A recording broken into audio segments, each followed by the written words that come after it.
Hello everyone, welcome to my channel. और आज हम लोग पढ़ने वाले हैं क्लास 10 के जैक बोर्ड, जैसे कि सोशल साइंस का सेट 1, सेट 2, सेट 3।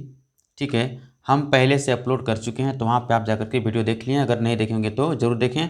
और आज हम लोग लेके आए हैं सेट 4। ठीक है, तो सोशल साइंस का मॉडल सेट 4 आज हम लोग इस वीडियो के माध्यम से कंप्लीट करने वाले हैं, वो भी जैक बोर्ड का। ठीक है, जैसे कि एग्ज़ाम बहुत ही नज़दीक आ गया, तो आप बहुत ही अच्छे तैयारी से कीजिए, बहुत अच्छे तरीके से तैयारी कीजिए, ताकि एग्ज़ाम में आप बहुत ही अच्छे नंबर ला सकें। और हमें आप कमेंट में ये बता सकें, सर आपका जो मेहनत है वो बहुत ही सफल रह चुकी, आपकी वजह से मैं इतना नंबर लाया। ये हमें कुछ सुनने को मिले, बस हमें तो इतना ही चाहिए। ठीक है, बाकी आपका भविष्य बन जाए, यही हमारी आप लोगों का आशीर्वाद है। तो चलिए हम लोग वीडियो को देर ना करते हुए आगे की ओर बढ़ते हैं। देखिए, ये आपके लिए कुछ मैंने एक शायरी लिख के मतलब यहाँ पे रखा है। ठीक है, जैसे कि यहाँ पे लिखा है कि काम करो ऐसे की पहचान बन जाए। अरे काम करो ऐसे की पहचान बन जाए, अरे चलो ऐसे की निशान बन जाए। ठीक है, आप काम करो ऐसे की पहचान बन जाए और चलो ऐसे की निशान बन जाए। अरे जिंदगी तो हर कोई काट लेता है मेरे दोस्तों, अगर दम है तो जियो ऐसे की मिसाइल बन जाए। ठीक है, अगर दम है तो जियो ऐसे की मिसाइल बन जाए।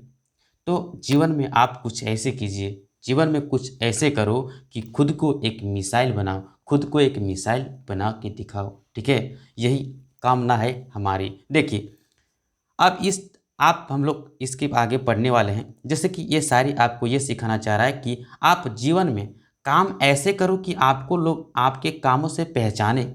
ठीक है, और जब भी आप चलते हैं ना, तो आपके एक निशान बने, मतलब जहाँ भी आप कदम कदम पे चलते हैं तो आपकी हर कदम पे एक पहचान है। और जिंदगी तो हर कोई काटता है जैसे तैसे, लेकिन अगर दम है तो कुछ ऐसे करो जिससे एक मिसाइल बन के दिखाओ, उसी में आपके बड़प्पन है। तो चलिए, आई होप आप लोग कल के भविष्य हैं, तो ज़रूर हैं आप अच्छे तरीके से मेहनत करें। चलिए हम लोग आगे की ओर बढ़ते हैं। जैसे कि आज का हमारा जो पहला सवाल है वो कुछ यूँ ही इस प्रकार से है। तो जो पहला सवाल लिखा, आयात शुल्क से आप क्या समझते हैं? आयात शुल्क से आप क्या समझते हैं? ठीक है, ये है क्वेश्चन।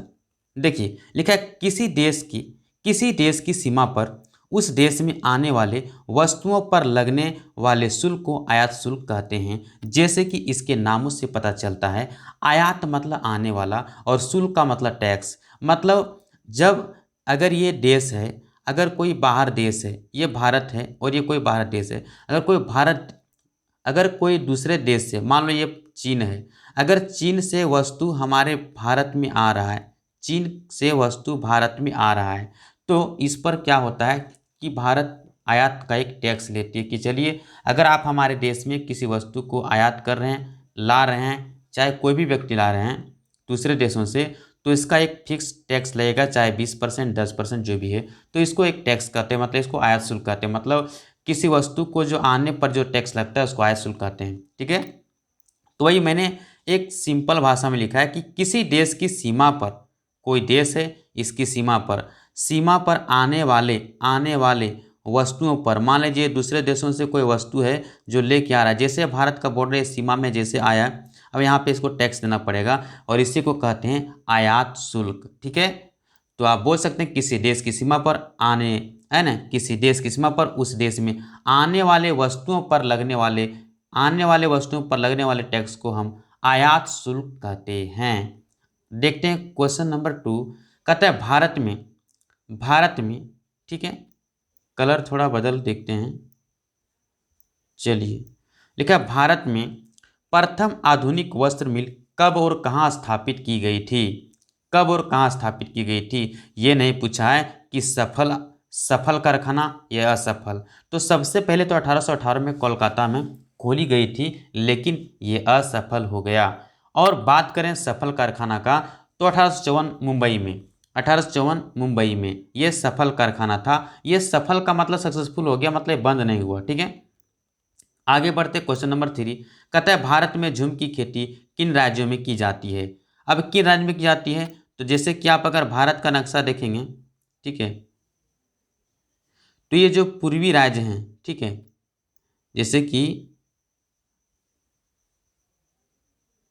ये जो पूर्वी राज्य हैं यहीं पर आपको मिलेगा, जैसे कि असम, ठीक है, अरुणाचल प्रदेश, यहीं पे मिलेगा नागालैंड, मणिपुर, ठीक है। तो इस प्रकार से आप 4 स्टेट बोल सकते हैं, असम, अरुणाचल प्रदेश, नागालैंड, मणिपुर, ठीक है। आगे बढ़ते हैं। कहता है भारत में किस प्रकार की दलीय व्यवस्था है। यहाँ पे क्वेश्चन ये कहना चाह रहा है कि दलीय, दलीय का मतलब किस प्रकार, पार्टी किस प्रकार का है। तो भारत में जो पार्टी है ना वो बहुदलीय है। बहुदलीय का मतलब होता है क्या, बहुदलीय का मतलब अनेक दल, अनेक का मतलब बहुत सारा दल, एक दल नहीं है। भारत में इतना दल है ना, बहुत सारा दल है, बहुत अनेक दल, इसीलिए इसका नाम दिया गया बहुदलीय, ठीक है। किसी देश में अगर एक दल होता है तो उसको एक दलीय कहते हैं, किसी देश में दो दल, दो ही पार्टी उस देश में तो दो दलीय कहेंगे, लेकिन हमारे देश में बहुत पार्टी, इसलिए इसको क्या कहते हैं, बहुदलीय। लिखा है लोकतंत्र में पारदर्शिता से आप क्या समझते हैं। पारदर्शिता का मतलब होता है कि एकदम स्पष्ट आना, स्पष्ट पता चलना, साफ साफ। पारदर्शिता का मतलब साफ साफ पता चलना है। तो देखिए, सरकार द्वारा किए गए कार्यों का जनता को स्पष्ट जानकारी मिलना ही तो पारदर्शिता कहलाता है। लोकतंत्र में पारदर्शिता का मतलब है कि जो लोकतांत्रिक सरकार होती है वो अपने कार्यों को पारदर्शिता करती है, स्पष्ट जानकारी लोगों को देती है, गुप्त नहीं रखती है, ठीक है। तो इसी को कहते हैं हम लोग पारदर्शिता, ठीक है। क्वेश्चन नंबर 6 देखें तो लिखा है कि मुद्रा के दो कार्य को लिखें। मुद्रा के दो कार्य को लिखें। कहता है वस्तु को खरीदने और बेचने के मध्यस्थता का कार्य करता है। मुद्रा का काम आप बहुत सारे लिख सकते हैं, जैसे कि हम 2 लिखें, अगर ये पसंद ना आए तो आप अपने से भी खुद से लिख सकते हैं, कोई दिक्कत नहीं, ठीक है। लेकिन ये भी बहुत आसान है, ये अपने दैनिक जीवन में इसका यूज प्रत्येक दिन करते हैं। तो आई होप हमें अच्छा लगता है कि आप जो है ना यही जो है सो ठीक से कर लेंगे। 1 मिनट रुकिएगा।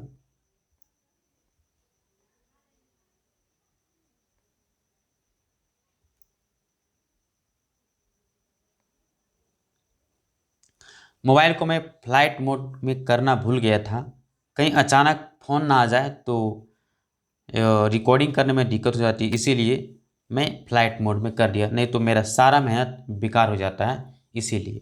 तो चलिए, मैं क्या बता रहा था, मुद्रा के दो कार्य को लिखें, ठीक है। तो सबसे पहले पहला लिखा है किसी वस्तु को खरीदने और बेचने में, ठीक है। किसी वस्तु को खरीदने और बेचने में ये मध्यस्थता का कार्य करती है, मतलब एक माध्यम है, जरिया है, ठीक है, मीडिएटर है। अब मुद्रा को धन के रूप में आसानी से बचत कर सकते हैं, ये भी एक तो काम ही है। आप मान लीजिए क्या कीजिएगा ना, आप मान लीजिए आप किसान हैं, आप किसान हैं तो बहुत सारा गेहूं का उत्पादन कर दिए, बहुत सारा गेहूं उपजाएं, इतना गेहूं उपजाएं, मान लीजिए आपने 10 क्विंटल गेहूं उपजाया, जितना आप खा भी नहीं सकते हैं, मान लीजिए। आप बताओ, अगर आपके पास 10,000 रुपया है तो आप बैंक में जमा कर देंगे तो पैसा नहीं सड़ने गलने वाला है, कुछ भी नहीं होने वाला है, ठीक है, आसानी से चलेगा। मतलब एक धन के रूप में जमा हो गया। लेकिन ज़रा इमेजिन करो, अगर आपके पास गेहूं है तो क्या आप उसे 10 साल, 20 साल, 50 साल तक रख सकते हैं धन के रूप में? नहीं, नहीं रख सकते ना, वो सड़ जाएगा, गल जाएगा, बर्बाद हो जाएगा, ठीक है। तो इसलिए हम कह सकते हैं अगर मुद्रा है तो हम धन के रूप में उससे बचत कर सकते हैं, लेकिन हम मान लीजिए वस्तु हमारे पास रहेगा तो हम वस्तु को बचत नहीं कर सकते हैं। तो यहाँ भी आपको एक मुद्रा का बहुत ही अच्छा महत्व होता है, ठीक है। और तीसरा महत्व भी बोल सकते हैं कि मुद्रा से हम किसी वस्तु का आसानी से क्रय विक्रय कर सकते हैं, बिल्कुल आसानी तरीके से, मतलब वस्तु विनिमय प्रणाली की कोई जरूरत नहीं है। आइए क्वेश्चन नंबर 6 देखते हैं। क्वेश्चन नंबर 6 कहता है व्यापार अवरोधक से क्या तात्पर्य है। व्यापार अवरोधक से क्या तात्पर्य है। व्यापार अवरोधक से क्या तात्पर्य है। व्यापार का मतलब सभी को पता है, बिजनेस होता है, ठीक है। अब अवरोधक का मतलब, जैसे कि अवरोधक का मतलब होता है कि प्रतिबंध, ठीक है। प्रतिबंध मतलब उस पर बैन लगाना, बैन कर दिए मतलब उसको बंद कर दिए, ठीक है। कहता है व्यापार पर लगाए गए प्रतिबंध को व्यापार अवरोधक कहते हैं। अगर बिजनेस में कोई हमने एक प्रतिबंध लगा दिया कि आप बाहर में भारत से पाकिस्तान अपना जो सामान है उसको बेच नहीं सकते हैं, तो ये तो प्रतिबंध है, इसी को तो बैन कहते हैं, इसी को तो अवरोधक कहते हैं। तो ये व्यापार में लगता है, इसलिए व्यापार अवरोधक कहते हैं, ठीक है। आप मान लीजिए आपका पढ़ाई का अवरोधक, कि हम अवरोधक और भी बता सकते हैं, जैसे कोरोना काल में आपका स्कूल वगैरह बंद था तो स्कूल में आपको जाने नहीं मिलता था, ठीक है। तो एक तरह से स्कूल मान लीजिए बंद कर दिया गया, तो इसको हम कह सकते हैं कि मतलब शिक्षा का अवरोधक समझिए इसको, पढ़ाई का अवरोधक मतलब आपको पढ़ने में एक मतलब प्रतिबंध लगा दिया कि आप स्कूल में जाके नहीं पढ़ सकते, घर में पढ़ सकते हैं, तो ये था ऑफलाइन में पढ़ने का एक अवरोधक था, प्रतिबंध था, बैन किया गया था। उसी प्रकार से अगर बिजनेस में लगता है तो उसे हम व्यापार अवरोधक कहते हैं। कुल मिला के आप सिंपल से इतना समझिए, व्यापार अवरोधक का मतलब व्यापार पर लगाए गए प्रतिबंध को हम व्यापार अवरोधक कहते हैं। आइए क्वेश्चन नंबर 8, क्वेश्चन नंबर 8, लेकिन 8 में लिखा हाथों से बने हुए वस्त्रों के 2 प्रमुख विशेषताओं का उल्लेख करें। तो क्वेश्चन नंबर 8 देखते हैं। हाँ, लिखा है हाथों से बने हुए वस्त्र की 2 विशेषताओं का उल्लेख करें। हाथों से बने मतलब अगर आप हाथों से जो कपड़ा बनता है, हाथों से जो कपड़ा बनता है उसकी 2 विशेषता बता दीजिए, उसके 2 गुण बता दीजिए, है ना। उसके गुण बताइए, उसकी विशेषता बताइए, क्या उसमें गुण है, क्या क्वालिटी है, क्या विशेषता है, क्या खासियत है इसका। तो इसका खासियत है क्या है, तो सबसे पहला है हाथों से बने कपड़े अधिक टिकाऊ होते हैं। जैसे कि आप अगर हम बात करें, जैसे कि अभी बहुत तरह के, ये पहले ज़माने की बात हो रहा है, तो अगर आप जैसे कि अभी स्वेटर लोग पहले ज़माने में जो बुना करते थे हाथों से, तो उसका जो मजबूती होता था वो जो आज हम लोग मार्केट से खरीदते हैं जो मशीनी के द्वारा बना हुआ है, उसके तुलना में हाथों से जो स्वेटर की जो बुनाई की जाती थी ना, वो बहुत ही स्ट्रॉन्ग होता था और बहुत ही मजबूत टिकाऊ होता था। आप इसकी तुलना इससे कर सकते हैं अपने दैनिक जीवन में जो यूज करते हैं, जैसे कि मैंने इसका यूज भी किया है। आज तक भी हमें जहाँ तक लगता है कि मैंने एक हाथों के द्वारा एक स्वेटर का बुनाई किया था, स्वेटर का, जो कि अगर हम बात करें तो 8 से 10 साल तक हम इसे पहने, लेकिन आज तक भी इसका टिकाऊ कुछ भी नहीं हुआ है। ठीक है, एकदम बिल्कुल बहुत ही बेहतर तरीके से चल रहा है आज भी। तो कहने का मतलब अगर वही हम मशीन वाला लेते हैं स्वेटर, तो किसी न किसी तरह से टिकाऊ नहीं रहता है। ठीक है, अब भाई दूसरी बात क्या है, हाथों से बने हुए कपड़े को हम विशेष या बारीक डिजाइन दे सकते हैं जो कि मशीनों में इम्पॉसिबल होता है। कहने का मतलब ये है, आप हाथों से बहुत सारी चीज़ बनाते हैं। अगर कपड़ा ही का कुछ बुनाई कर रहे हैं तो उसका कई तरह का डिजाइन दे सकते हैं। ठीक है, जो भी कमल फूल, गुलाब फूल जो बनाना है अलग अलग डिजाइन का बना लीजिए। ठीक है, आप बिल्ली का कान ऐसे करके कुछ भी निकाल लीजिए, एक अलग तरह का जो डिजाइन होता है ना, वो उसका भी बना सकते हैं। ठीक है, लेकिन मशीनों में ये पॉसिबल नहीं होता है। ठीक है, तो वही आपको 2 विशेषता पूछा गया था, 2 मैंने बता दिया। 8 के बाद क्वेश्चन नंबर 9 देखते हैं। 9 क्या कहता है, 9 कहता है ईस्ट इंडिया कंपनी ने भारत में बुनकरों पर निगरानी रखने के लिए गुमास्ता का नियुक्त किया था। संक्षेप में वर्णन करें। ईस्ट इंडिया कंपनी ने भारत में बुनकरों पर निगरानी रखने के लिए गुमास्ता का नियुक्त क्यों किया था। बात तो यही पूछ रहा है मेरे दोस्तों।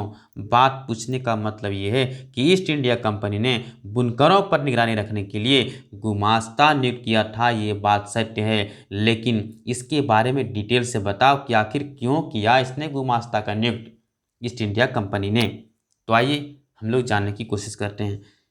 आंसर लिखा है ईस्ट इंडिया कंपनी भारत के वस्त्र व्यापार पर एक अधिकार करना चाहती थी। इसका एक ही उद्देश्य था, जिससे अंग्रेज हमारे देश में आए। अंग्रेज हमारे देश में आए, अंग्रेज हमारे देश में आए, क्यों आया, इसका एक ही उद्देश्य था, व्यापार। व्यापार करने के लिए आया सर। किसके लिए आया, व्यापार करने के लिए आया था, बिजनेस करने के लिए आया था। बिजनेस क्यों करना था यार उसको, बिजनेस इसलिए करना था ताकि अधिक से अधिक मुनाफा कमा सके, अधिक से अधिक पैसा कमा सके, उसका यही उद्देश्य था। ठीक है, इस उद्देश्य से वो भारत आया था। लेकिन जब उसके व्यापार में कुछ अवरोधक हुए, कुछ प्रतिबंध लगे राजाओं के द्वारा, तो उसे लगा कि जब तक हम हमारे पास पावर नहीं रहेगा शासन करने का, तब तक हम अच्छे से बिजनेस नहीं कर पाएंगे। तब उसने क्या किया, धीरे धीरे मतलब व्यापार पर एक अधिकार करने के लिए जो है सो राजाओं पर या साम्राज्य पर मतलब धीरे धीरे अपना अधिकार करना स्टार्ट किया, वो अलग बात है। लेकिन हम लोग जानने की कोशिश करते हैं कि आखिर जो ईस्ट इंडिया कंपनी थी वो बुनकरों पर निगरानी रखने के लिए जो कपड़ा बुनते थे किसान, है ना, जो कारीगर मिस्त्री, उसके लिए एक गुमास्ता नियुक्त किया था। सबसे पहले बात आता है गुमास्ता है क्या।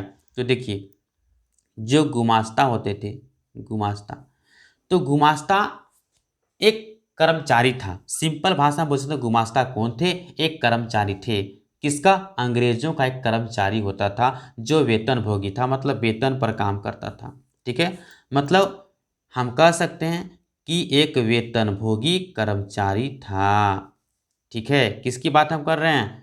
तो यहाँ कर रहे हैं गुमास्ता की। किसकी बात कर रहे हैं? गुमास्ता की। गुमास्ता कौन थे?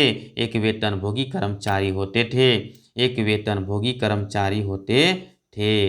वेतनभोगी कर्मचारी थे। कौन थे? गुमास्ता।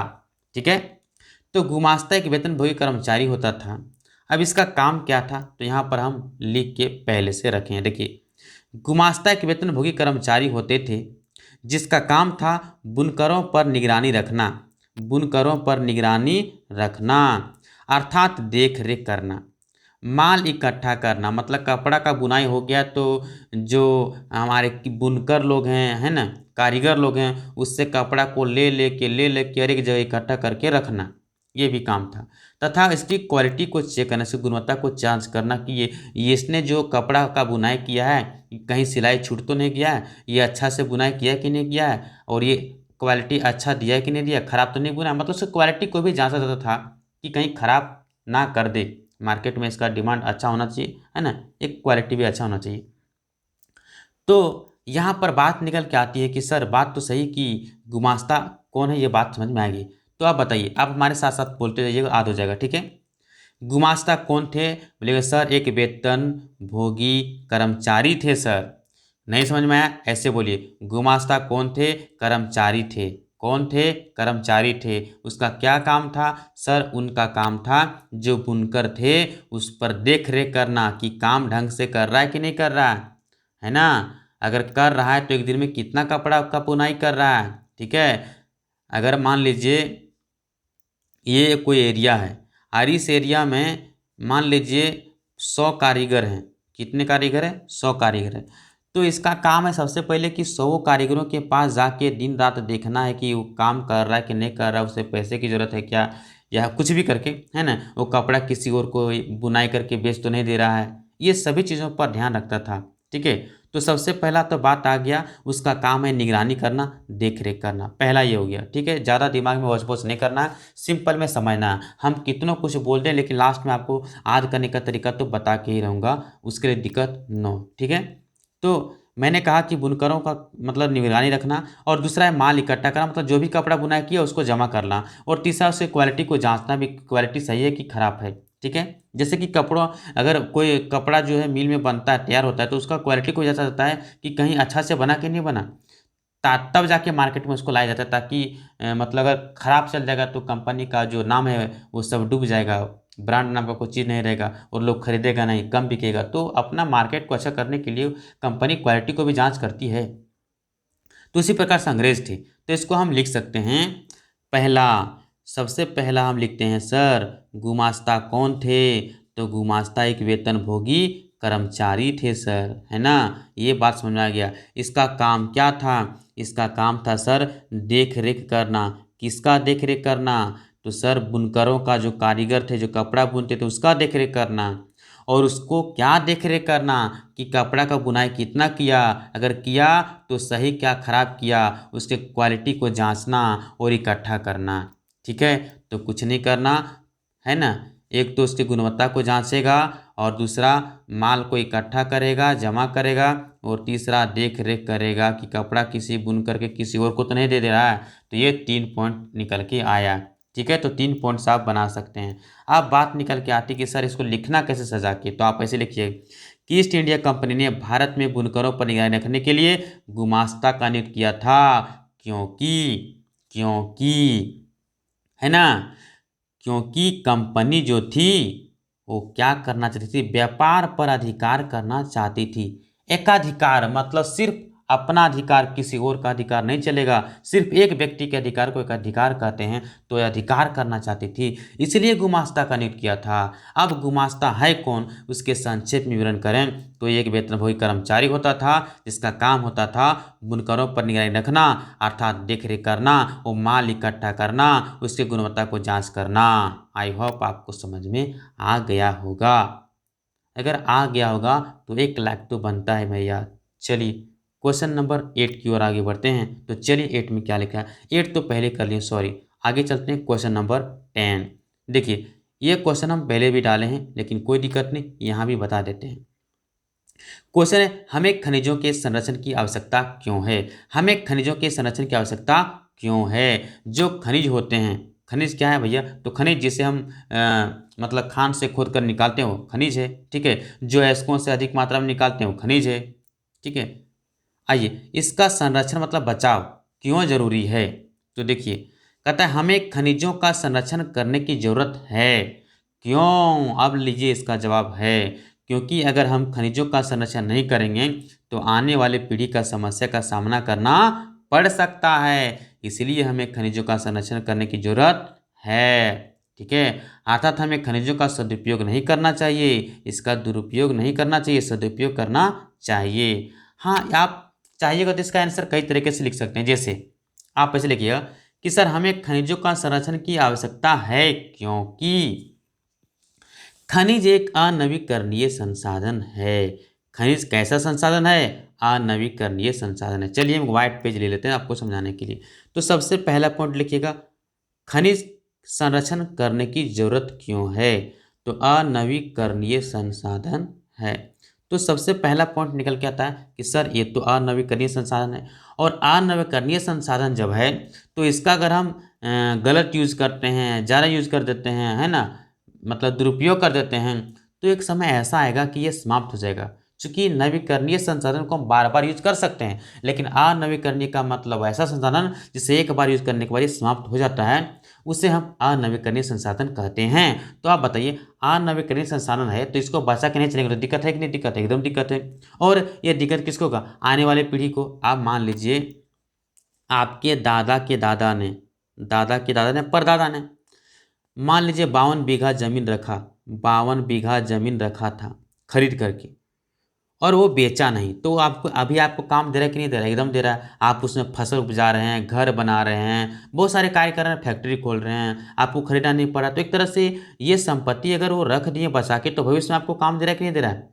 बोलिए, एकदम दे रहा है, बिल्कुल दे रहा है। हमें एग्जाम्पल नहीं समझाने के लिए, अगर मान लीजिए आपके दादा के दादा ने अगर ये ज़मीन जो 52 बीघा था, अगर ये बेच के खा जाता, मान लीजिए बेच देता, नहीं रखता, तो आपके पास ज़मीन नहीं बचता, आपके पास ज़मीन घर बनाने के लिए भी ज़मीन नहीं होता, तो कितना दिक्कत हो, ज़रा सोचिए। आप ज़रा इमेजिन कीजिए, कष्ट होता कि नहीं होता? बिल्कुल होता। तो उसी प्रकार से मान लीजिए कोयला ही है, क्या है? मान लीजिए कोयला है, तो कोयला एक खनिज है, और अगर हम कोयला को एकदम पूरा समाप्त कर दें, मान लीजिए हमारी एज अभी 20 या 25 साल जा रहा है, ठीक है, हम लोग 80 साल बचेंगे, तो ये इस 80 साल के दरम्यान में हम कोयला पूरा बर्बाद कर देंगे, पूरा ख़त्म कर देंगे, पृथ्वी पर कहीं कोयला मिलेगा ही नहीं। मान लीजिए 80 साल के बाद, अब 80 साल के बाद 90-100 साल, मान लीजिए 80 साल के बाद 90 या 100वां साल में है, अब मान लीजिए जो अगले पीढ़ी के अगले जो बच्चे लोग आएंगे, अगले पीढ़ी के जो लोग आएंगे, बच्चे लोग आएंगे, है ना, जो बड़े होंगे, उसे कोयले की ज़रूरत होगा, तो कैसे यूज़ करेगा, कैसे उसका जीवन सफल होगा, विकास कैसे होगा? तो बहुत सारा कष्ट है, तो इसलिए हमें बचा के चलना है, नष्ट नहीं करना है। तो आई होप आप समझ में आ गए हो। अब आपको इसको दो तरीके से लिख सकते हैं। पहला तरीका क्या है? पहला तरीका ये, आप ऐसे सिंपल भाषा में बोलिए कि सर हमें खनिजों का संरक्षण करने की जरूरत है क्योंकि अगर इसका हम बचाव नहीं करेंगे तो आने वाला पीढ़ी को समस्या का सामना करना पड़ सकता है, इसलिए इसका संरक्षण करना आवश्यक है। खत्म हो गया, बात यही खत्म हो गया, बस हो गया कंप्लीट। अगर ये नहीं दस रहा तो ऐसे बोलो कि सर हमें खनिजों का संरक्षण करने की आवश्यकता है क्योंकि खनिज एक अनवीकरणीय संसाधन है, अनवीकरणीय संसाधन है, और अगर अनवीकरणीय संसाधन का मतलब होता है एक बार उपयोग करने के बाद ये समाप्त हो जाता है, ठीक है। अगर इसका उपयोग हम अच्छे तरीके से नहीं करेंगे, तो अगर हम, है ना, इसका बचाव नहीं करेंगे तो आने वाली पीढ़ी को समस्या का सामना करना पड़ सकता है। मुद्दा कुछ भी नहीं, मुद्दा यही है, मुद्दा सिर्फ इतना, आंसर मात्र इतना ही में आपका है। जरा दिमाग लगाइए, अगर हम क्यों करेंगे भैया? इसलिए क्योंकि आने वाले पीढ़ी को समस्या का सामना करना पड़ सकता है, बस एक लाइन, इसका आंसर इतना ही है। अब हमें डिपेंड करता है कि 100 शब्द में लिखना है कि 50 शब्द में लिखना है। अगर लिखना है कि एक शब्द में, दो एक लाइन में ही लिखना है, तो अगर आपको एक लाइन में जवाब देना है तो सिंपल बोलिए, क्योंकि अगर हम खनिजों का बचाव नहीं करेंगे तो आने वाली पीढ़ी को समस्या का सामना करना पड़ सकता है, आंसर खत्म। अगर आपको लिखना है 50 वर्ड में तो ऐसे बोलिए, चूंकि आपको लंबा तो करना ही पड़ेगा, हमें खनिजों का संरक्षण करने की आवश्यकता है क्योंकि, सेंटेंस बढ़ गया, 1 2 3 4 5 6 7 वर्ड बढ़ गया।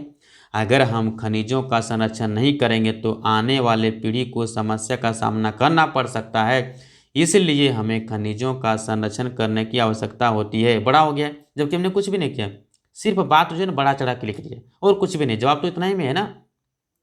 अब फिर मैंने इसको बड़ा करने के लिए थोड़ा सा इसका बड़ाई कर दिया, अर्थात हमें खनिजों का सदुपयोग करना चाहिए, मतलब अच्छी तरीके से उपयोग करना चाहिए, गलत उपयोग नहीं करना चाहिए, क्योंकि यह एक, और बढ़ाना है तो लिखिए, क्योंकि यह एक अनविकरणीय संसाधन है, अगर ये ख़त्म हो जाएगा तो फिर दोबारा नहीं मिलेगा, इसीलिए हमें इसका अच्छे तरीके से बचाव करना चाहिए। तो 100 वर्ड में भी हो गया। अरे बात आप पे बनता है यार, कैसे लिखना नहीं लिखना। आइए क्वेश्चन नंबर 11। वीडियो बहुत लंबा हो जा रहा है, कोई दिक्कत नहीं, लंबा होगा पर कोई दिक्कत नहीं। इस वीडियो को देखने के बाद ना आपको एग्जाम में कोई टेंशन नहीं, एकदम बेहिचक लिख के आओ, रटो नहीं, है ना, उड़ा दो धाए धाए। क्वेश्चन नंबर 11 कहता है राजनीतिक दल के कार्यों का वर्णन करें। दल के प्रमुख कार्य इस प्रकार से हैं, पहला चुनाव लड़ना, दूसरा सरकार बनाना, तीसरा कानून बनाना, चौथा विपक्षी बनाना और पांचवा जनता के सामने अपने कार्यक्रम तथा नीति को रखना। ये नहीं समझ में आया, अभी हम समझाएं कहाँ, जो आपको समझ में आ जाएगा। चलिए देखिए अब समझते हैं। राजनीतिक दल आपको पता है किसे कहते हैं, नहीं कहते तो आप वीडियो में देख लीजिएगा, हम डाल दिए, ठीक है। तो कहता है दल का मतलब पार्टी, जो नेता होते हैं जो दल बनाते हैं, बीजेपी, माले, जेवीएम, ये सब जो होता है ना, कांग्रेस, ये सब क्या है, राजनीतिक दल है, ठीक है। अब कहता है इसका काम क्या है और इसको ये याद करने का तरीका क्या है। तो सबसे पहले इसका कार्य पूछा है, ठीक है, कार्य पूछे, भूमिका पूछे, तभी यही जवाब देना है। भूमिका भी कार्य एक ही चीज हो गया, ठीक है। इसका गुण पूछेगा तभी ये दे देना, ठीक है। अब ये दे दे देखो, सबसे पहले इसका पहला काम है चुनाव लड़ना। क्या है, चुनाव लड़ना। अगर चुनाव जीतेगा तो सरकार बनाएगा, और सरकार बनेगा तो कानून भी बनाएगा, और हारेगा तो विपक्षी बनेगा, और हारेगा तो जनता के सामने एक से एक नीति को रखेगा, एक से एक कार्यक्रम को रखेगा कि भैया हम जीतेंगे तो सभी किसानों का कर्ज माफ कर देंगे, यही हमारी नीति है, यही हमारा कार्यक्रम है, यही हमारा अगला उद्देश्य है। अगर हम अब की बार सरकार बना लिए तो आपका हम एक भी कर्ज रहने नहीं देंगे, माफ कर देंगे। तो सभी लोग क्या करेंगे, इसको वोट देके जिता देंगे। और जब जीत जाएगा तो सरकार बन जाएगा, जब सरकार बना लेगा तो नियम कानून बनाएगा कि अब किसानों को ये चीज़ मिलेगा, वो चीज़ मिलेगा, कुछ भी करके फ्री में दाल मिलेगा, है ना, कुछ अपना बनाएगा अपने नियम कानून। और अगर हार जाएगा तो विपक्षी बनेगा, मतलब विरोध करेगा कि जो जीता हुआ नेता है, जो जीता हुआ सरकार है, अगर कुछ गलत करा तो उसका विरोध करेगा कि नहीं होना चाहिए, गलत है, ऐसा नहीं होगा, ऐसा नहीं होगा, कुछ भी विरोध करेगा ये, है ना। अच्छा है, विरोध करना चाहिए, तभी विकास होगा। तो अब आपको समझ आ गया होगा, ठीक है। ये हम शायद और भी वीडियो में बताए होंगे, कोई दिक्कत नहीं। अब इसको लंबा करके लिखना कोई दिक्कत नहीं, लिख दीजिए यहाँ चुनाव लड़ना। अब ऐसे लिखिए कि राजनीतिक दल का कार्य होता है, सबसे प्रमुख कार्य होता है चुनाव लड़ना, ठीक है। चुनाव लड़ना, इसका उद्देश्य होता है कि अगर हम चुनाव लड़के जीत करके और सत्ता को हासिल करना, ठीक है। राजनीतिक दल का होता है, मतलब उसका उद्देश्य होता है कि अगर हम चुनाव जीत गए हैं तो हम अपनी सरकार बनाएंगे। आप इस प्रकार से लंबा करके लिख सकते हैं। चलिए क्वेश्चन नंबर 12, शिक्षा का अभाव लोकतंत्र के लिए चुनौती है कैसे। अरे शिक्षा का अभाव लोकतंत्र के लिए चुनौती रहेगा भैया, अगर आपके पास शिक्षा नहीं तो बहुत दिक्कत है। आपके पास आपको अधिकार नहीं मालूम रहेगा कि हमारा अधिकार क्या है, हैं? जब आपको अपना अधिकार ही पता नहीं तो अधिकार कैसे मांगोगे। बात तो ये है, मुद्दा ये है ना। जब आपको तो सबसे पहले अपना अधिकार पता होना चाहिए, आपको अपना अधिकार पता रहेगा तब ना लड़ाई कीजिएगा, हक की लड़ाई, ठीक है। अधिकार मांगने से मिलती कहाँ है, लड़ के लेनी पड़ती है, आपको पता है ना। इसीलिए आपको अधिकार पता होनी चाहिए, अगर अधिकार पता नहीं है तो फिर बहुत दिक्कत है। तो इसीलिए शिक्षा बहुत मायने रखता है लोकतंत्र के लिए। अगर लोकतंत्र में है शिक्षा का अभाव रहेगा तो लोकतंत्र के लिए बहुत ही चुनौती है। अब देखो इस बात को हम लिख के बता रहे हैं, शिक्षा का अभाव लोकतंत्र के लिए एक गंभीर चुनौती है, बहुत ही भयानक चुनौती है, विशेषकर राजनीतिक शिक्षा की अभाव। नागरिकी में जब किसी व्यक्ति को पॉलिटी का ज्ञान नहीं होता है तो वैसे में क्या दिक्कत है। नागरिक अपने लोकतांत्रिक अधिकारों से वंचित रहता है, उसका क्या अधिकार है वो पता नहीं है ना। शिक्षा का अधिकार है, स्वतंत्रता अधिकार है, शोषण के विरुद्ध का अधिकार है, ठीक है, बहुत सारे उसको अधिकार मिला, धार्मिक अधिकार है, ठीक है, संवैधानिक उपचार का अधिकार है। अब उसको अधिकार पता नहीं तो कैसे लड़ेगा, हक की लड़ाई कैसे लड़ेगा बताइए। तो अगर शिक्षा का अभाव है तो सबसे पहला मुद्दा यह है कि उसको लोकतांत्रिक का जो अधिकार होता है ये वो अधिकार उसको पता नहीं रहेगा, इससे वंचित रहेगा। नागरिकों को शिक्षित होना लोकतंत्र के विकास के लिए महत्वपूर्ण होता है। अगर नागरिक शिक्षित होता है ना, तो लोकतंत्र विकास होता है, ये बहुत ही लोकतंत्र के लिए स्ट्रांग होता है, मजबूत होता है। नहीं तो नेता आपको मूर्ख बना के वोट ले लेगा और आप पर शोषण करेगा, बहुत दिक्कत है। इसलिए आपका होशियार होना, आपके लिए शिक्षित होना मतलब राजनीति के लिए बहुत जरूरी है। ठीक है, इस कारण हम कह सकते हैं कि शिक्षा का अभाव लोकतंत्र के लिए गंभीर चुनौती है। मतलब मुद्दा उठ के आया, सिर्फ एक आपको लाइन याद करना, लाइन क्या याद करना है कि अगर शिक्षा नहीं रहेगी तो नागरिकों को अपना अधिकार पता नहीं रहेगा, नागरिकों को अपना अधिकार पता नहीं रहेगा। कोई बात नहीं, ये लैंग्वेज पसंद नहीं आया तो इसको क्रॉस कर दीजिए। आप अपना लैंग्वेज बैठाइए इसे, जैसे कि हम एक बच्चों की तरह, स्टूडेंट की तरह सोच के दिखाते हैं कि आप कैसे सोचेंगे। देखिए हम स्टूडेंट कैसे लिखते हैं आपको बता देते हैं। हम कुछ यूँ इस प्रकार से लिखते हैं कि शिक्षा का अभाव लोकतंत्र के लिए चुनौती है। कैसे? तो बोलेंगे आंसर, शिक्षा का अभाव लोकतंत्र के लिए चुनौती है, चुनौती है, क्योंकि शिक्षा के बिना नागरिक अपने लोकतांत्रिक अधिकार, मतलब नागरिक को ये भी हटा दो, शिक्षा के बिना नागरिक को अपना अधिकार पता नहीं रहता है। ठीक है, इसलिए नागरिकों को शिक्षित होना बहुत जरूरी होता है। अगर नागरिक पढ़ा लिखा है तो लोकतंत्र देश के विकास में बहुत महत्वपूर्ण भूमिका निभाएगा, देश का विकास होगा। इसलिए हम कह सकते हैं कि शिक्षा का अभाव लोकतंत्र के लिए गंभीर चुनौती है। आई होप आपको समझ में आ गया होगा। हमने इस यहाँ जो लिखा है इस बातों का यूज नहीं किया, हमने अपने तरीके से यूज किया। अगर नहीं सुन पाए तो वीडियो को थोड़ा सा बैक कीजिए और फिर से सुनिए, आराम से सुनिए, कोई दिक्कत नहीं है। ये रिकॉर्डेड क्लास है ना, थोड़ा लाइव क्लास चल रहा है। चलिए क्वेश्चन नंबर 13, ऋण की शर्तों का उल्लेख करें। शर्त क्या है हर चीज़ का? मान लीजिए आपको लोन मिला तो शर्त तो रहेगी ना, बिना शर्त का लोन कैसे देना आपको, क्या पता कब वापस कीजिएगा नहीं कीजिएगा। तो ऋण लेने वालों को बैंक में अपने आय प्रमाण पत्र देना पड़ता है। ठीक है, जो ऋण लेंगे बैंक में उसको अपने आय प्रमाण पत्र देना पड़ता है कि भैया आपका इनकम कितना है। वैसे आपको लोन कैसे दे रहे हैं भैया? जब भी ऋण की बात आती है ना, तो सबसे पहले व्यक्ति की औकात देखी जाती है कि उसकी औकात क्या है। ठीक है, उसकी औकात कितनी है, हैसियत कितनी है, उसके हिसाब से हम लोन देते हैं। अब बताओ, जिस व्यक्ति का इनकम एक महीने में 5,000 है, कोई व्यक्ति चाहेगा उसे 10 लाख लोन देना? कभी नहीं देगा। अगर आप भी रहिएगा ना तो आप भी नहीं दीजिएगा। क्यों दीजिएगा भैया? आपका पैसा डूब जाएगा ना, वो उतना पैसा का वापस करेगा। अरे 5,000 रुपये कमाता है तो उसमें खर्चा भी तो उसका अपना जीवन यापन करने के लिए, खाने पीने, कपड़ा, जीवन यापन, पढ़ाई लिखाई कुछ भी है, खर्चा कि नहीं खर्चा है। तो अगर 1,000 अगर बचा भी लेगा मान लीजिए, तो 1,000 में क्या होने वाला उसका? आपको 1,000 देगा तो 10 लाख कब तोड़ेगा बताओ? तो बहुत मुश्किल है भैया। तो इसीलिए औकात हैसियत देखी जाती है जब ऋण की बात आती है तो इसीलिए आय प्रमाण पत्र होना जरूरी होता है। दूसरा, ऋण लेने के लिए गारंटर का होना जरूरी है कि भैया गारंटर तो मांगेंगे, क्या पता आप बदल जाएंगे, कुछ भी अगर ये नहीं देगा चुकाएगा तो आप गारंटर से हम पैसा ले लेंगे, तो गारंटर भी मांगता है। सिक्योरिटी के रूप में बैंकों को कागज जमा करना पड़ता है कि ठीक है, अगर आप भी फेल हो गए, गारंटर फेल हो गया, तो हमारे पास सिक्योरिटी दीजिए ना। एक सिक्योरिटी होना चाहिए जिसके थ्रू से हम वसूली कर सकते हैं जो आपको पैसा हम दिए हैं। तो यहाँ पर जो किसान होता है, जो व्यापारी होता है, वो कुछ कागज देता है, जैसे ज़मीन का कागज़, घर का कागज़, कुछ ना कुछ कागज़ देता है, दुकान का कागज़, कुछ ना कुछ हैसियत देता है अपना, उसके हिसाब से वो पैसा लेता है। तो यहाँ पर 3 शर्त है।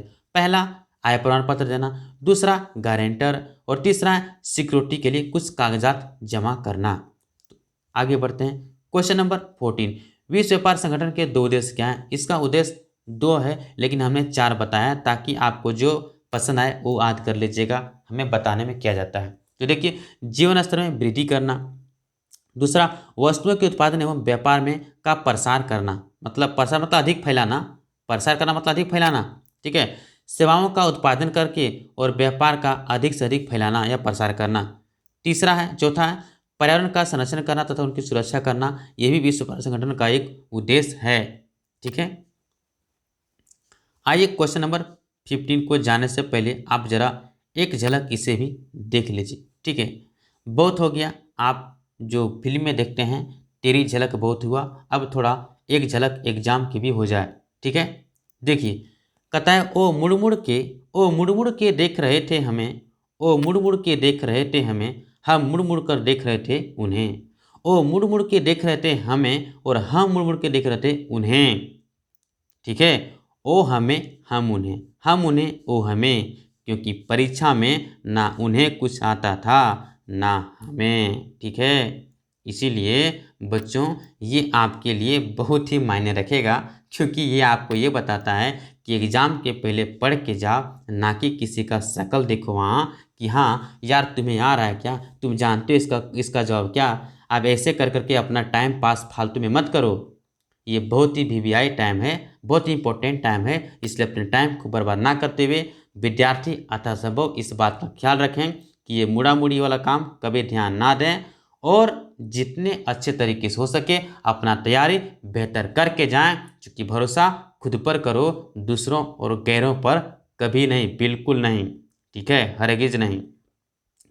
मेहनत करो, मेहनत पे भरोसा करो, मेहनत आपके साथ रहेगी हरदम।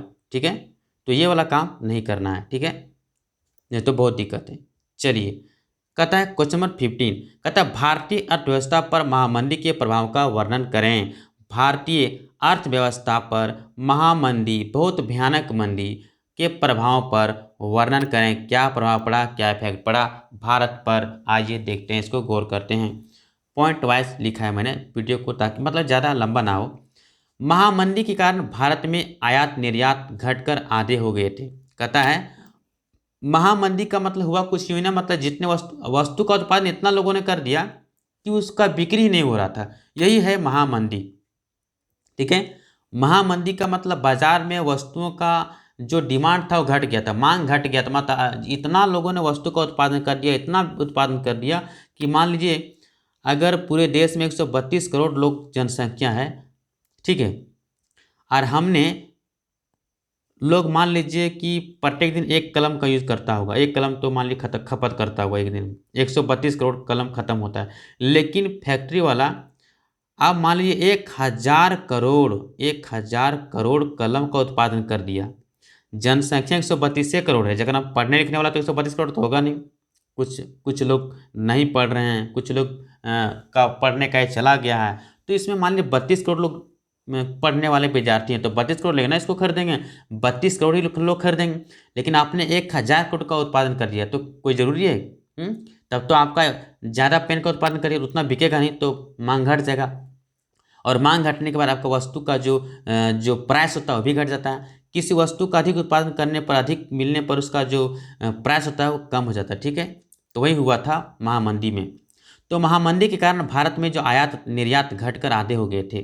ठीक है, चूंकि बिक्री बटा ठप था और अंतर्राष्ट्रीय बाजार की कीमतें गिरने लगी, जिसके कारण भारत में गेहूं की कीमत 50% गिर गई। देखो तो, अब मान लीजिए आयात निर्यात घट गया, आयात मतलब आ भी कम रहा है, जा भी कम रहा है, दोनों घट गया। ठीक है, ठीक है, अब इसके कारण से अंतर्राष्ट्रीय बाजार था, पूरे विश्व के बाजार में कीमतें गिरने लगी, प्राइस गिरने लगा, एकदम वैल्यू गिरने लगा। किसी ने 10 रुपया मतलब खर्च हुआ उसको 1 किलो गेहूं उत्पादन करने में, लेकिन उसका प्राइस अभी मान लो उसका 5 रुपया हो गया। अरे उसका खर्चा लागत है 10 रुपये, 10 रुपये में बेचारा उसको उगाने का खर्चा हुआ 10 रुपया प्रति किलो, तो उसका मूलधन भी नहीं आ रहा, 5 रुपये में रहा था। बताओ तो 5 रुपये घर से ही लॉस हो रहा है। तो ये स्थिति आ गया था महामंदी में, ये स्थिति हो गया था। तो वही लिखा है महामंदी के कारण क्या हुआ था ना, आयात निर्यात घट गया था। आप लोग ऐसे लिखिएगा, हम बता देते हैं आप लोगों को लिखने का तरीका, इस बात पर बिल्कुल ध्यान ना दें। ये बहुत ही मतलब एक किताबी भाषा को एकदम ध्यान ना दें। चलिए हमारी बातों को गौर से सुनें। महामंदी के कारण क्या हुआ था, भारत देश में आयात निर्यात घट गया था। ऐसे लिखिएगा, महामंदी के कारण भारत में आयात निर्यात घट गया था, घट के आधा हो गया था या घट गया था, इतने लिखो, कोई दिक्कत नहीं है। इसलिए विश्व के बाजार में, पूरे विश्व के मार्केट में कीमत गिरने लगा, और जब कीमत गिरने लगी तो भारत में जो गेहूं का उत्पादन होता था, भारत में जो गेहूं था उसकी मांग में भी, उसके प्राइस में भी 50% गिर गया। मतलब एग्जाम्पल, अगर गेहूं का दाम 100 रुपये प्रति किलो है तो उसका दाम 50 रुपया प्रति किलो हो गया। ठीक है, आगे बढ़िए। महामंदी के कारण सबसे ज़्यादा नुकसान गरीब किसान को हुआ। क्योंकि किसानों को करों में कोई छूट नहीं मिली, टैक्स में कोई छूट नहीं मिली। तीसरा देखिए, कहता है किसान कर्ज में डूब गए, उसे अपनी ज़मीन बेचनी पड़ी, गिरवी रखनी पड़ी, क्योंकि बेचारा कर्जा वर्जा लेकर के ना बहुत गेहूं का उत्पादन किया। अब पता चला इसका रेट घट गया, है ना। अब रेट घट गया तो बहुत दिक्कत हो गया। ये तो शेयर मार्केट की तरह हो गया, ये तो शेयर मार्केट की तरह हो गया। ठीक है, उसे लगा कि एकदम खूब पैसा कमाएंगे। इस लालच में आकर के खूब उत्पादन कर दिया गेहूं का। इतना उत्पादन कर दिया सब लोगों ने मिल करके कि इससे बहुत बड़ा नुकसान हो गया। बिक्री बटा ठप हो गया। बेचारा कर्जा ले लेके उत्पादन किया था, अब उसको इसका पैसा भी मूलधन में नहीं आ रहा तो कर्जा कहाँ से चुकाएगा। ऐसी स्थिति में जमीन बेचना पड़ गया, जमीन को गिरवी रखना पड़ गया। किसानों को घर के गहने जेवर भी बेचने पड़ गए, इतने हालत खराब हो गए थे। तो इस कारण हम कह सकते हैं इस मंदी से ज़्यादा नुकसान शहरों में रहने वाले लोगों को नहीं बल्कि गांव में रहने वाले किसानों को हुआ था। ठीक है, लिख लेंगे आराम से, कोई दिक्कत नहीं, बिल्कुल आराम से। आप बात क्या है कि सर भारत में अर्थव्यवस्था की महामारी के प्रभाव यही हुआ कि सबसे पहले महामारी जब आया तो आयात निर्यात घट गया। ठीक है, आयात निर्यात घटने से गेहूं का दाम आधा हो गया, गेहूं का दाम आधा हो गया, 50% गिर गया। इस कारण से गरीब किसानों को बहुत नुकसान हुआ। आइए, क्यों नुकसान हुआ? क्योंकि बेचारा वो सब कर्जा वर्जा लेकर के बहुत उत्पादन कर दिया। ठीक है, अब उसका मूलधन भी नहीं आ रहा था तो कर्जा में डूब गया। इस वजह से उसकी ज़मीन बेचनी पड़ी, गिरवी रखनी पड़ी, किसानों को घर गहने जेवर भी बेचने पड़ गए। इस मंदी से ज़्यादा नुकसान गांव के किसानों को हुआ। ठीक है, आगे बढ़िए। क्वेश्चन नंबर 16 में तानाशाह, मतलब यहाँ पे 16 में क्वेश्चन पूछा क्या गया है, तो पूछा ये गया कि एक तानाशाही शासन के तुलना में लोकतांत्रिक अच्छा है, क्यों? लोकतांत्रिक में लोगों की गरिमा और आज़ादी बनी रहती है। लोकतंत्र में आज़ादी और गरिमा बनी रहती है। आपको पता होगा आज़ादी क्या होता है। ठीक है, मतलब आप फ्रीडम, मतलब आज़ादी जो होता है वो चीज़ बनी रहती है। तानाशाह में आज़ादी नहीं मिलता। क्यों नहीं मिलता? आप देखिए, तानाशाही का मतलब आपको पता होगा कि तानाशाही का मतलब होता है कि 16 है ना, 16, हाँ। तानाशाही का मतलब होगा कि वो मनमानी शासक रहेगा। ठीक है, एकदम क्रूर शासक रहेगा, मनमानी करेगा, उसमें किसी पर दया माया रहम नहीं करेगा। ठीक है, आप वहाँ आज़ाद नहीं है, मतलब कितना समझ लीजिए। तो कहता है तानाशाही शासक की तुलना में लोकतंत्र की शासन में नागरिकों की गरिमा और आज़ादी बनी रहती है। कहता है तानाशाही शासक की तुलना में लोकतंत्र की शासन में नागरिकों की गरिमा और आज़ादी बनी रहती है। कैसे बनी रहती है सर, हम कैसे मान लें, जरा बताइए तो सही। एकदम बताएंगे, बिल्कुल बताएंगे, क्यों नहीं बताएंगे, बताना मेरा काम है, मेरा कर्तव्य है, यही मेरा धर्म है। देखिए, कहता है क्योंकि लोकतांत्रिक शासन में जनता सरकार को चुनती है। कहता है जब लोकतंत्र की बात आता है तो जनता का शासन, और जनता का शासन मतलब जनता सरकार को चुनेगी, ना कि सरकार जनता को चुनेगी। ठीक है, शासन क्या होता है, जनता सरकार को चुनती है अपनी इच्छानुसार, लेकिन तानाशाही शासन में अपनी इच्छानुसार से नहीं चुन सकती हो। ठीक है, तानाशाही में वही राजा ही रहेगा, दूसरा कोई नहीं कुछ कर सकता है, इडिंग बिडिंग। दूसरा क्या है, लोकतांत्रिक शासन में जनता को अगर सरकार का नीति कोई पसंद नहीं आया, नियम नहीं पसंद आया, रूल नहीं पसंद आया, कानून नहीं पसंद आया तो उसका विरोध कर सकती है। लेकिन तानाशाही शासन में विरोध नहीं कर सकती है। कर सकती है क्या? नहीं, तो एक गुलाम की तरह जी रहे हैं। पर जैसे कि पता चला है ना, विरोध नहीं कर पा रहे हैं, मतलब वहीं पर गुलामी आ गया।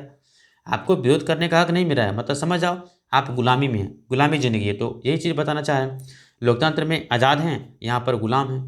ठीक है, पॉइंट नंबर 3 लिखा जाए तो लोकतांत्रिक शासन में सरकार को यह डर होती है कि अगर मैं अच्छा काम नहीं करूंगा तो जनता हमें अगले चुनाव में हरा देगी, लेकिन तानाशाही शासन में ऐसा नहीं होता है। ठीक है, लोकतंत्र में लोगों को डर है कि यार अच्छा काम नहीं करेगा तो लोग क्या कहेंगे, मतलब अगले चुनाव में हरा देंगे। ठीक है, पत्थर फेंकेंगे, जूते चप्पल फेंकेंगे, भगा देंगे, गालियाँ देंगी, बहुत तरह के प्रॉब्लम है। लेकिन अच्छा काम करेंगे तो फिर जीतेंगे।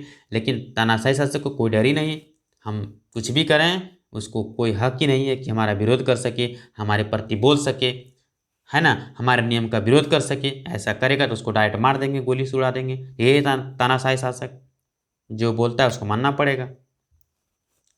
क्वेश्चन नंबर 17, वीडियो लंबा हो जाएगा इसलिए हम उसी को रिपीट नहीं की, लेकिन कोई दिक्कत नहीं, आपको समझ में आ गया होगा ऐसा माना जाता है। कहता है व्यापार और निवेश नीतियों का उदारीकरण वैश्वीकरण प्रक्रिया में किस प्रकार सहायता पहुंचाती है।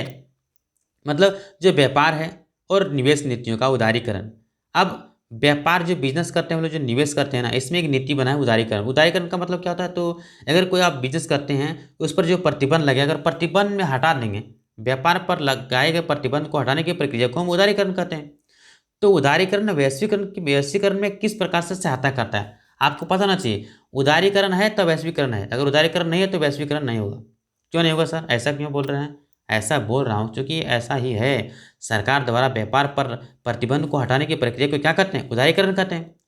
अगर व्यापार में प्रतिबंध नहीं हटाएंगे तो वैश्वीकरण का मतलब होता है कि भैया हमारे यहाँ जो भी कुछ है इसको हम दूसरे देशों में प्रवाह कर सकते हैं, पहुँचा सकते हैं। जैसे कि हमारे यहाँ पूंजी, यहाँ भी पूंजी लगा सकते हैं, यहाँ हम जाकर दूसरा देश में फैक्ट्री खोल सकते हैं, यहाँ से दूसरे देश में जाके नौकरी कर सकते हैं, जॉब कर सकते हैं, सेवा कर सकते हैं, है ना। यहाँ का विचार दूसरे देश में फैला सकते हैं, कुछ भी है, मतलब यहाँ का विचार, पूंजी, संस्कृति, हर चीज़ का दूसरे देश में प्रभाव होता है, ठीक है। तो कहने का मतलब हम प्रतिबंध लगा दिए तो आप यहाँ का कपड़ा विदेश में बेच पाइएगा नहीं, हम प्रतिबंध लगा के नहीं बेच सकते हैं। तो उदारीकरण ही सहायता कर रहा है ना आपको वैश्वीकरण में, ठीक है। उदारीकरण है तो वैश्वीकरण है, उदारीकरण नहीं तो वैश्वीकरण नहीं है, इस बात को मानना पड़ेगा आपको। इस नीति के कारण ही वस्तुओं का आयात निर्यात आसानी से किया जा सकता है। अगर उदारीकरण है तभी वैश्वीकरण है, चूंकि वैश्वीकरण का काम है कि आप एक देश से दूसरे देश को पहुंचाना, चाहे वस्तु को पहुंचा रहे हैं, पूंजी को पहुंचा रहे हैं, है ना, चाहे सेवा जा रहा है, आपका आइडिया जा रहा है, संस्कृति जा रहा है, भाषा जा रहा है, पहनावा जा रहा है, खान पान जा रहा है, कोई भी चीज़ एक देश से दूसरे देश में जो पहुंचता है। आपका खान पान चला गया चाइना में, चाइना वाला खान पान चिकन चिली चाउमीन यहाँ आ गया, तो ये क्या है? वैश्वीकरण का देन है। अगर हम बैन लगा दें कि आप यहाँ पे चाइना सामान नहीं खा सकते हैं उदारीकरण के द्वारा, तो वैश्वीकरण होगा क्या? तो चाइना का खाना पान यहाँ पर नहीं चलेगा, बंद हो जाएगा, कोई नहीं खाएंगे चिकन चिली चाउमीन वगैरह, ठीक है। तो इस प्रकार से वस्तुओं का आयात निर्यात आसानी से किया जा सकता है, ये बात को मानना पड़ेगा। दूसरी बात क्या, इस नीति के कारण विदेशी कंपनियां अपना कारखाना और ऑफिस किसी भी देश में खोल सकती है, ठीक है। किसके कारण? तो उदारीकरण का ही देन है, ठीक है।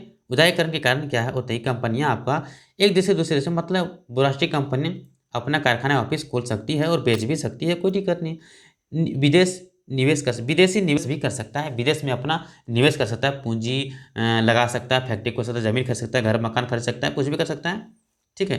ये एक प्रकार से उसको मिला है अधिकार। क्वेश्चन नंबर 18 जो कि बहुत ही मतलब आपका लास्ट है, ठीक है। वीडियो लंबा हो रहा था इसलिए मैंने शॉर्ट में लिख दिया। कहता है भारतीय कृषि पर वैश्वीकरण के प्रभाव का वर्णन करें। भारतीय कृषि पर वैश्वीकरण का क्या प्रभाव पड़ा? अब देखिए, प्रभाव दो तरह के होते हैं, प्रभाव पॉजिटिव हो सकता है, प्रभाव नेगेटिव हो सकता है, कोई दिक्कत नहीं है। इस बात पर मत लेना कि प्रभाव का मतलब नेगेटिव ही प्रभाव होता है, ऐसा कुछ नहीं है। प्रभाव पॉजिटिव भी हो सकता है। जैसे मैंने आपको आप नहीं पढ़ रहे थे और मैंने आपको मोटिवेट किया, मैंने बहुत अच्छी अच्छी बातें कहा और आप हमारी बातों में आकर के पढ़ना शुरू करिए, तो ये पॉजिटिव हो गया। ये क्या हो गया? पॉजिटिव, ये पॉजिटिव प्रभाव हुआ। लेकिन मैंने आपको डांटा पीटा, लेकिन आप उस डांट और फटकार के डर से आप दूसरा दिन स्कूल छोड़ दिए पढ़ने के लिए, या आप पढ़ना छोड़ दिए क्योंकि पढ़ाई में नहीं मन पढ़ना है, सर पीटते हैं, डांटते हैं तो पढ़ने छोड़ दिए, तो ये नेगेटिव प्रभाव हो गया। मतलब ये प्रभाव से आप नहीं पढ़े हैं। तो कुल मिला के प्रभाव दो तरह के होते हैं, नेगेटिव और पॉजिटिव, ठीक है। यहाँ भी प्रभाव दो तरह के, नेगेटिव और पॉजिटिव। तो भारतीय कृषि पर वैश्वीकरण के पड़ने वाले प्रभाव किस प्रकार से, आइए इसको हम बेहतरीन तरीके से जानने की कोशिश करते हैं। तो पहला पॉइंट क्या लिखा है, कृषि उत्पादन बढ़ाने के लिए आधुनिक कृषि यंत्र तथा नई तकनीकों का प्रयोग होने लगा, जिससे फसलों का उत्पादन में काफ़ी वृद्धि हुई है। हाँ जी, क्यों नहीं।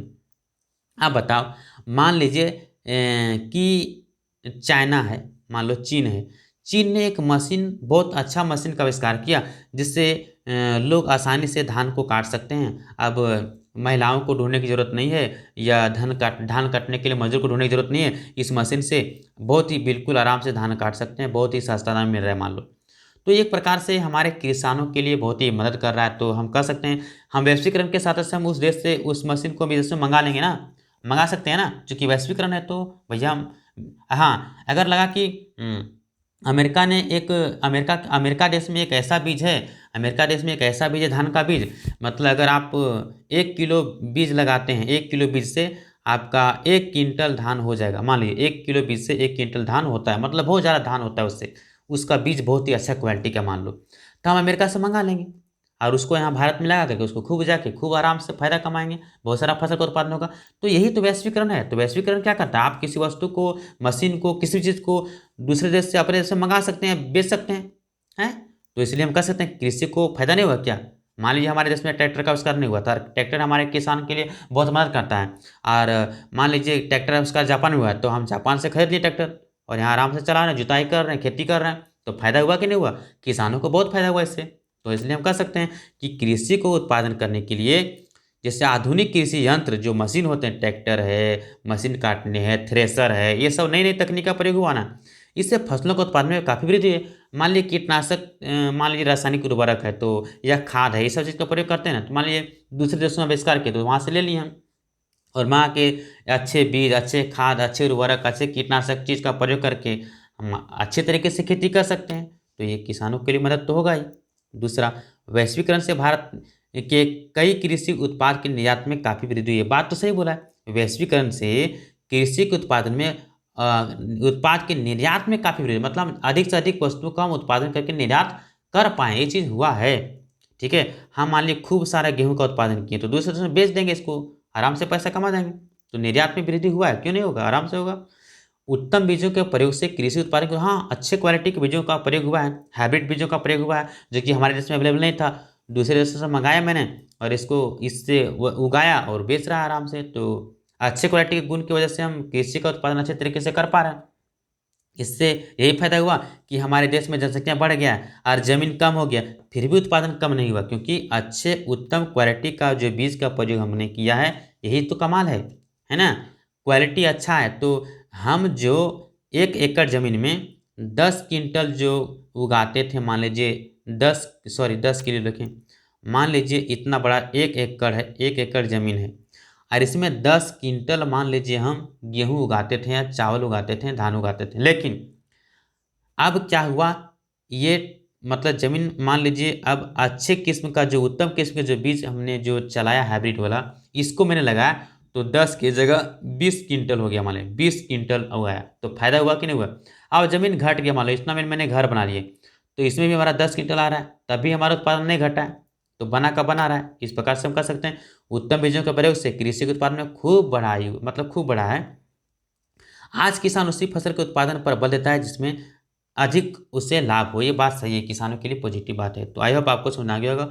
नहीं समझा कोई बात नहीं, इसको वीडियो को फिर से दोबारा देखें, तिबारा देखें, चौबारा देखें, जितना बार देखना 1000 बार देखो, कोई दिक्कत नहीं, वीडियो फ्री ऑफ कॉस्ट है। तो आई होप आपको अच्छा लगा होगा, अगर अच्छा लगा तो आप इस वीडियो को लाइक करें, है ना? लाइक करें, कमेंट करें और शेयर, अधिक से अधिक शेयर करें, ताकि हमारा भी हौसला बुलंद हो। हमारा हौसला बुलंद रहेगा तो आपका भी हौसला हम बुलंद करते रहेंगे, इस चीज़ को आपको मानना पड़ेगा। तो चलिए हम आगे की ओर बढ़ते हैं। ये रहा, जाते जाते एक शायरी हो जाए, देखिए।